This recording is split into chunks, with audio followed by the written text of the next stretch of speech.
मैं अभी मौजूद हूँ जगदलपुर में और कुछ ही देर में केंद्रीय गृह मंत्री अमित शाह जी का कार्यक्रम है और उससे पहले हमारे साथ मौजूद है भाजपा प्रदेश अध्यक्ष किरण सिंहदेव जी और हम उनसे चर्चा करेंगे।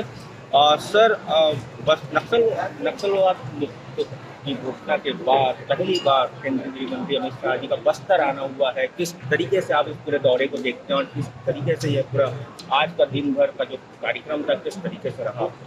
सबसे पहले तो आदरणीय केंद्रीय गृह एवं सहकारिता मंत्री आदरणीय अमित शाह जी का बहुत बहुत अभिनंदन है, बहुत बहुत स्वागत है। और लगातार 2 दिवस तक और वे बस्तर जगदलपुर में रहेंगे और मध्य क्षेत्र की बैठक है जिसमें हमारे आदरणीय छत्तीसगढ़ से आदरणीय योगी आदित्यनाथ जी उत्तर प्रदेश के मुख्यमंत्री, हमारे मध्य प्रदेश के मुख्यमंत्री आदरणीय मोहन यादव जी, साथ ही पुष्कर धामी जी उत्तराखंड, कैलाश विजयवर्गीय जी हमारे मध्य प्रदेश के मुख्यमंत्री और सभी वरिष्ठ अधिकारियों की एक बैठक है, बहुत ही महत्वपूर्ण बैठक निश्चित रूप से। और विकास के कई योजनाएं, कई कार्यक्रम, कई नए आयाम इस बैठक में तय होंगे जो कल होगा। और आज आदरणीय गृह मंत्री जी का नेतानार जी जाना हुआ और एक शहीद गुंडागर्दी के निधन पर उन्होंने अपनी श्रद्धांजलि भी अर्पित की, साथ ही साथ वहाँ पर और ऐसे एक कैंप है नेतानार और उसको वहाँ से कैंप से जवानों की रवानगी हुई वापस और वहाँ पर उस क्षेत्र के विकास की दृष्टि से और ऐसे एक डेरा का शुभारंभ उन्होंने किया है जिसके अंतर्गत हमारे वहाँ के आसपास की जो बहनें हैं, भाई हैं, उनको वहाँ का एक प्लेटफॉर्म अलग अलग दृष्टि से, बहनों को सिलाई की दृष्टि से हो या हमारा ढेकनी सिस्टम जो है बस्तर का चावल वो करने का, कूटने का लोकल तरीके से और साथ ही साथ इमली का प्रसंस्करण है और वहाँ पे आधार कार्ड का बनना, आयुष्मान भारत का बनना, आदि सभी वहाँ पर जितने भी गाँव के लिए, गाँव वालों के लिए सुविधा की दृष्टि से सुविधा केंद्र जिसको बोला जाए उसका उन्होंने प्रारंभ किया और उनको लोकार्पित किया है। और सबसे बड़ी बात तो ये है कि जो आदरणीय प्रधानमंत्री जी के नेतृत्व में आदरणीय गृह मंत्री जी अमित शाह जी ने जो दृढ़ संकल्प लिया था कि मार्च 2026 तक बस्तर पूर्ण रूप से शांति पर चलेगा, उनका लगातार आना हो रहा है। ये इस बात का द्योतक है, इस बात का परिचायक है कि बस्तर के प्रति उनका प्रेम और उनकी चिंता कितनी, तो स्वाभाविक रूप से पूरे बस्तर में उनका काफ़ी अभिनंदन और स्वागत, बहुत प्रेम है। और निश्चित रूप से जो उन्होंने कहा कि आने वाले समय में पूरे देश में बस्तर संभाग सभी तरीके से विकास को प्राप्त करेगा।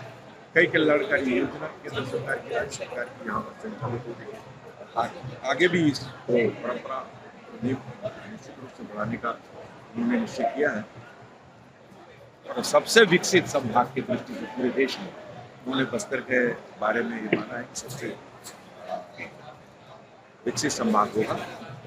तो बस्तर के प्रति चिंता है और उस चिंता को समाधान के रूप में भी करना।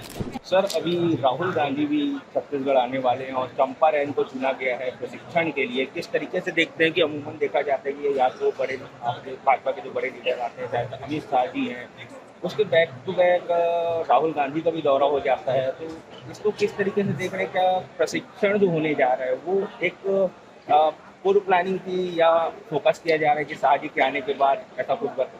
देखिए, भारतीय जनता पार्टी का तो ये पारंपरिक कार्यक्रम है हमारा, परंपरागत रूप से हमारे मंडल स्तर के प्रशिक्षण अभियान चालू हो गए, अब हम खत्म हो गए, अब हमारे जिला स्तर के प्रशिक्षण अभियान चल रहे हैं, फिर प्रांत के होंगे।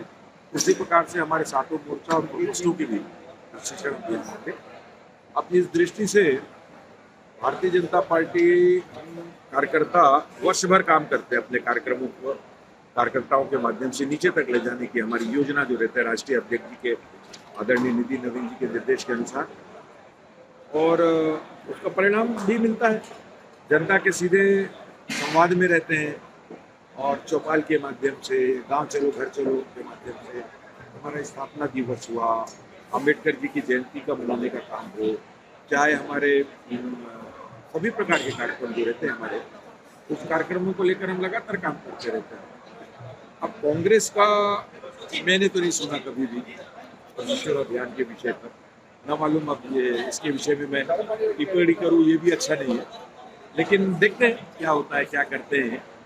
इनका विषय है और प्रधानमंत्री जी लगातार उनका आगमन हो रहा है छत्तीसगढ़ में, बस्तर भी वो कई बार आ चुके हैं। आदरणीय गृह मंत्री जी का लगातार आगमन हो रहा है। आदरणीय मुख्यमंत्री जी तो लगभग 100 से भी ज्यादा बार बस्तर वो आ चुके हैं। ऐसा कोई माह नहीं होता कि उसमें 2 दिन 2 कार्यक्रमों में बस्तर आना नहीं होता है। बस्तर को समुचित रूप से विकसित करने का लक्ष्य भारतीय जनता पार्टी की सरकार ने किया है। अब 5 वर्ष कांग्रेस की सरकार, विकास की दृष्टि से तो उन्होंने एक लाल ईंट भी नहीं लगाई बस्तर में।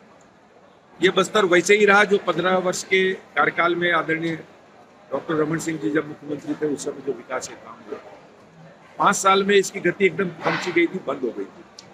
अब ये फिर से पटरी पे आ रहा है। भारतीय जनता पार्टी की सरकार ने 2.25 साल 2.5 साल में अपनी घोषणाओं को पूरा करने का काम नीचे तक काम किया और अब उसको देख के शायद ऐसा कुछ योजना कार्यक्रम ये बनाना चाह रहे होंगे, लेकिन भारतीय जनता पार्टी तो जब से बनी है तब से इस तरीके के कार्यक्रम करती है और मैं नहीं समझता हूँ कि ऐसा कुछ उस लाइन का कोई ऐसा कार्यक्रम होगा। अब जब हो तब देखेंगे उसको। हमारे साथ थे भाजपा प्रदेश अध्यक्ष किरण सिंहदेव जी और मैं आपको बता देता हूं कि उन्होंने तमाम बातों को बहुत ही बेबाकी से यहाँ पे रखा और हमारे माध्यम से उनकी बातें आप तक पहुंचेगी। इसी तरह की खबरों के लिए हमारे साथ बने रहिए, हमारे चैनल को सब्सक्राइब करिए, हमारे वीडियो को लाइक करिए और कमेंट में सुझाव जरूर दीजिएगा, क्योंकि आपके सुझाव ही हमें हमारी खबरों को बेहतरीन बनाने के लिए मददगार रहते हैं। मैं रविशंकर शर्मा, चरण इंडिया रायपुर के लिए बस्तर से विशेष कवरेज।